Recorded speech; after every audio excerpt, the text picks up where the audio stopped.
Voilà, on est heureux de vous accueillir pour ce moment solennel de baptême. Donc ça aurait pu être un baptême par aspersion puisqu'il y a de l'eau qui coule, mais on va procéder au baptême par immersion. En tout cas, on est heureux d'être avec vous, de pouvoir passer ce moment ensemble. On va vous dire quelques mots sur le baptême.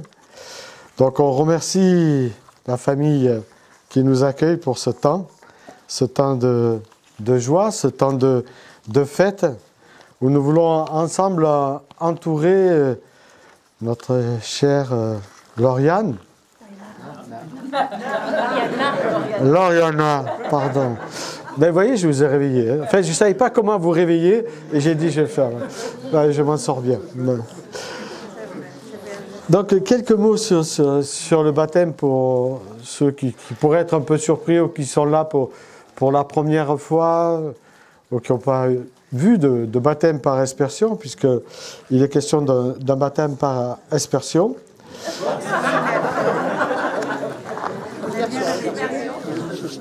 Voilà. Hein? Donc, vous avez compris, on va procéder à un baptême par immersion. Donc, le baptême par immersion, on sait, en lisant l'Écriture, qu'il a été institué par Jésus-Christ. Hein? Jésus-Christ lui-même s'est fait baptiser. Il avait, on ne sait pas, entre 30 ou un peu plus. En tout cas, c'est cette moyenne d'âge. Hein? Et quand on lit le Nouveau Testament, et si vous ne l'avez pas lu, j'espère que vous aurez l'occasion de le lire, c'est important, vous verrez que le baptême est toujours lié à la foi de l'engagement personnel d'une personne, alors quel que soit son âge. Hein, on retrouve toujours ce verbe « croire », et donc on voit bien que c'est des gens qui prennent une décision en ayant pris une décision de bonne conscience. Alors, on ne n'est pas chrétien, en fait, on le devient, et le baptême est une manière d'attester que, en fait, on a fait ce pas de foi et qu'on veut appartenir au Christ. Donc, on le voit dans le livre des Actes, mais aussi même dans les lettres du Nouveau Testament. Mais c'est un acte symbolique, mais qui est un repère pour la personne et pour les autres, puisque les autres qui sont chrétiens vont devenir sa sœur ou son frère. Ça signifie aussi, et c'est un signe d'appartenance, un peu comme quand on se marie, on met une alliance au doigt, un signe d'appartenance, et le baptême par immersion est un signe d'appartenance. Alors, ce n'est pas un sacrement pour nous, c'est un symbole, hein, symbole d'une nouvelle naissance, que la personne est passée par une nouvelle naissance, et qu'elle s'engage à marcher avec Dieu comme il le demande, avec parfois des moments qui seront peut-être un peu plus compliqués que d'autres, mais c'est un engagement à vie que nous prenons avec Dieu. Et on voit très bien qu'au début de l'Église, les pères de l'Église ont institué ce baptême par immersion pour ensuite dériver sous Constantin le baptême par aspersion, le baptême des enfants. Hein. Donc, c'est à peu près au IVe siècle. Sous l'édit de Justinien, justement, au IVe siècle, le baptême des enfants a commencé à être une obligation, d'où les dérives du baptême par aspersion. Et après, au 5e, 7e siècle, alors on baptisait les enfants parce qu'on avait peur, hein, surtout les nourrissons, donc on les baptisait. Voilà, il s'est généralisé au XIe siècle, mais il y a toujours eu une branche qui baptisait des adultes, et cette branche a vraiment vu son éclat après la Réforme, justement. Et nous retrouvons aujourd'hui des sites archéologiques, que ce soit à Marseille, que ce soit un peu partout, où il y a des baptistères, et on voit bien que ces baptistères amenaient la personne à entrer dans l'eau, donc à passer par une immersion, qui est le symbole d'une vie ancienne, qui est mise de côté pour partir avec un engagement nouveau avec Dieu. Mais cet engagement, Lauriana le prend aussi, on dit, devant l'Assemblée chrétienne, devant les amis, devant les voisins, devant et surtout devant Dieu. C'est un engagement. Et puis devant les autorités célestes, que ce soit celles de Dieu ou autres. Donc le baptême est quelque chose de fort. Alors parfois on dit qu'on n'est pas prêt pour le baptême, ou on dit qu'il faut attendre. Mais quand on lit le livre des Actes, et je vous invite à le lire, et vous verrez comme ça se passe, c'est beaucoup plus rapide que ce que nous faisons nous-mêmes aujourd'hui. Il n'y a pas de préparation, même si une préparation est bien parce que ça nous permet de connaître la personne, de cheminer avec ses points forts, mais aussi avec ses points faibles. Et donc nous allons poursuivre avec le chant « Si la mer se déchaîne ». C'est pour dire que dans la vie chrétienne, parfois il peut y avoir des temps qui sont parfois des temps où la mer peut se déchaîner. Bonjour à tous, du coup, pour tous ceux à qui j'ai pas pu dire bonjour encore. Donc, je vais vous partager un petit peu mon témoignage assez vite.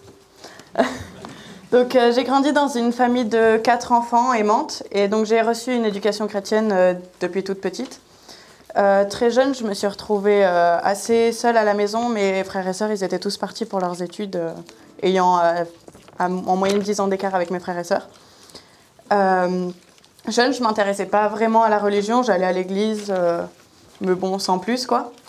Et il y avait plein de jeunes à mon église qui m'ont permis d'avoir de très bonnes relations. Et donc, avec certains amis, j'ai pu commencer les scouts, qui m'ont apporté énormément sur le milieu chrétien.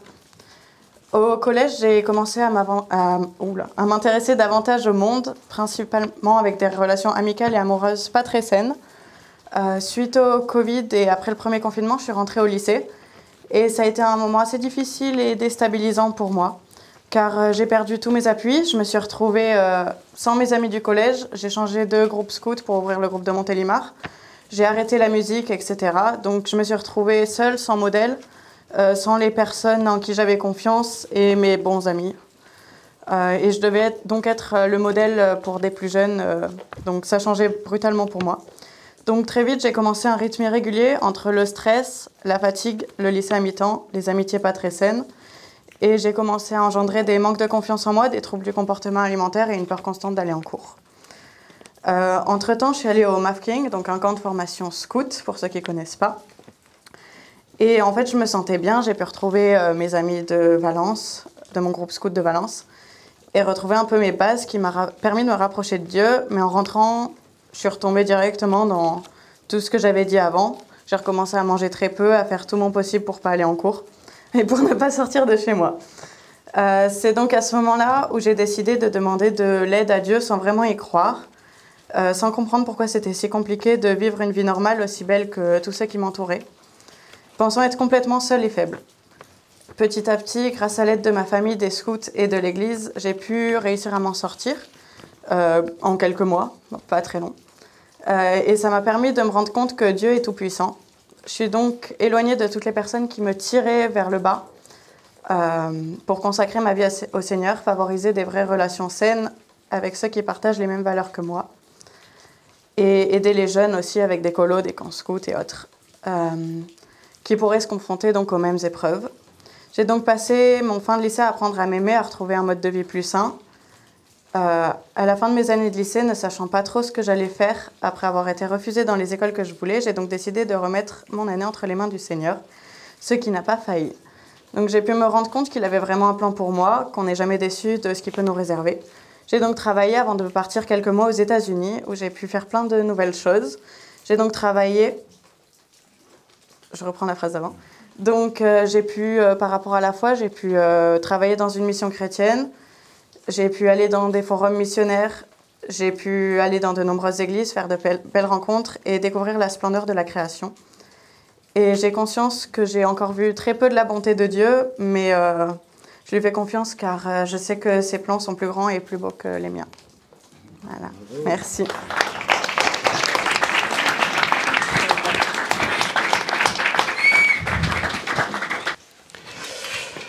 Voilà, le texte qu'elle a choisi, Lauriana, c'est Éphésiens 2:8. C'est par la grâce que nous sommes sauvés par le moyen de la foi. Cela ne vient pas de vous. Donc c'est cette grâce, c'est clair que c'est un cadeau que Dieu veut faire à tout homme. C'est son plus cher désir que Dieu voudrait que tous les hommes le connaissent au travers de sa création, au travers de beaucoup de choses.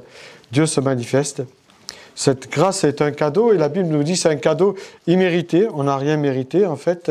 C'est Dieu qui nous l'offre Alors parfois, ce cadeau, on le laisse de côté plusieurs années. On a peut-être fait un catéchisme, c'est peut-être bien, hein. Il n'y a rien de mal à avoir fait un catéchisme. On a peut-être eu une instruction religieuse avec nos parents, et puis on a laissé ça de côté, ou on a fréquenté une église, et puis on s'est un peu éloigné. On a mis cette grâce de côté. On ne l'a pas vraiment saisie, on l'a entendue, mais on ne l'a pas reçue. Et justement, l'apôtre Paul parle d'une grâce qu'on reçoit, qui nous amène une réconciliation avec Dieu, mais qui nous offre aussi une réconciliation avec les autres. En tout cas, si vraiment nous vivons cette grâce, elle nous donne cette assurance aussi qu'on appartient à Dieu. Pas parce qu'on est meilleur, mais parce que ce cadeau qui nous a tendu, on l'a reçu, on l'a pris, on se l'est approprié, malgré qu'on n'était pas, on pourrait dire, des hommes et des femmes parfaits. Et justement, cette grâce nous parle d'une rencontre. Parce que parfois, on peut dire « je suis issu de famille protestante ou de famille catholique, donc je suis chrétien ». Et on peut se croire chrétien. Mais la grâce va plus loin, elle parle d'une rencontre qu'on fait avec celui qu'on appelle la résurrection à la vie, c'est-à-dire avec le Christ. Et ce Christ, quand on le rencontre, il peut nous guérir de notre passé, comme l'a dit Lauriana. Vous savez, Dieu peut cheminer avec nous, et quand on est prêt, il peut amener une guérison intérieure au fond de nous.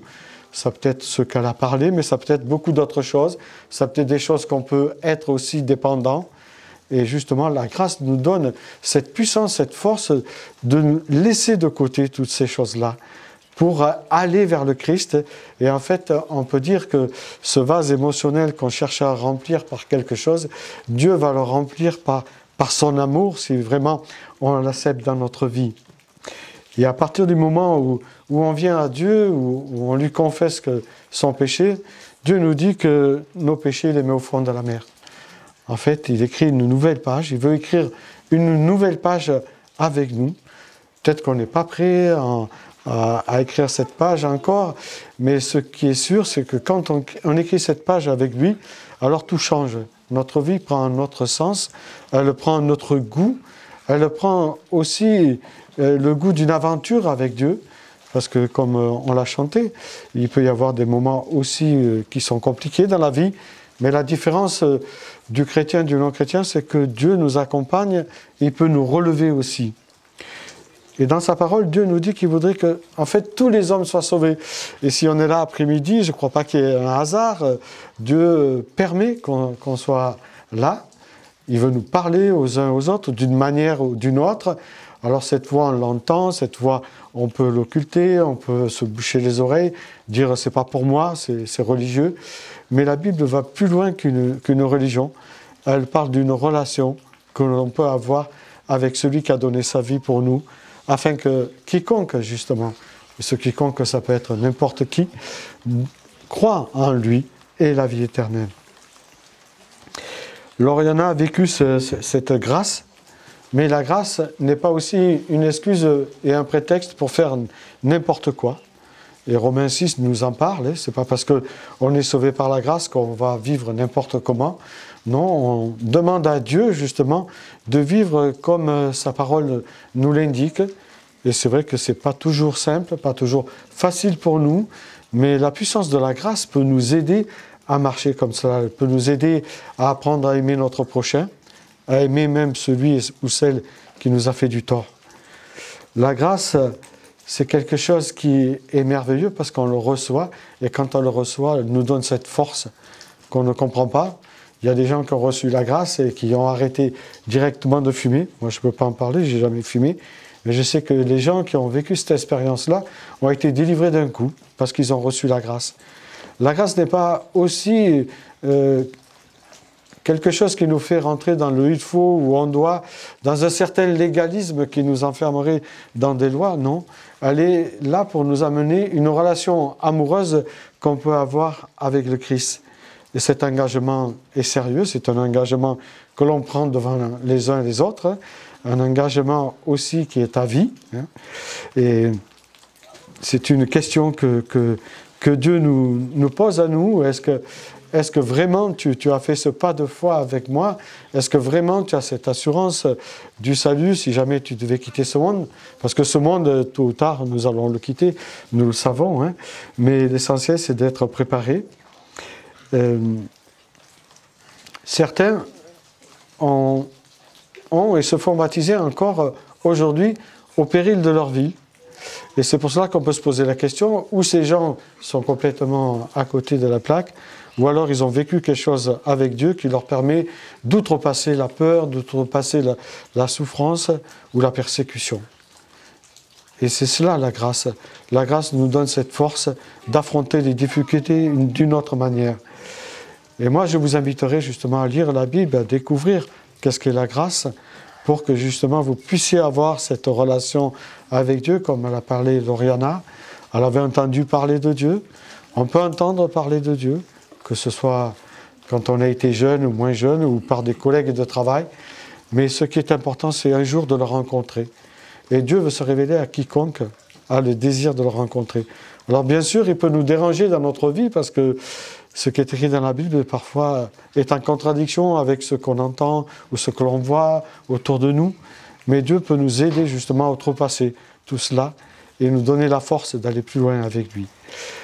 Et donc, aujourd'hui, on est heureux de pouvoir partager ce moment avec vous, ce moment de Lauriana qui va passer par les eaux du baptême.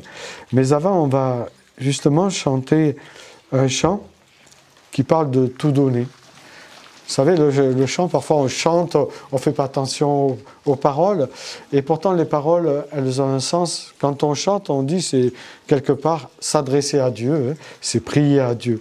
Et donc quand on chante ce chant, je te donne tout, ça veut dire qu'on est prêt à faire un acte de foi envers lui. Lauriana, est-ce que tu crois que Jésus-Christ est Dieu? Oui, je le crois. Est-ce que tu crois que le Saint-Esprit est aussi Dieu? Oui. Est-ce que tu crois que la parole de la Bible est la parole de Dieu incarnée? Oui. Alors nous te baptisons au nom du Père, du Fils et du Saint-Esprit. Oh, la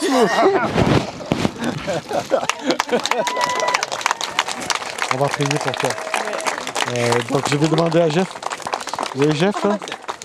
Je vais demander à Jeff de prier avec moi. Jeff?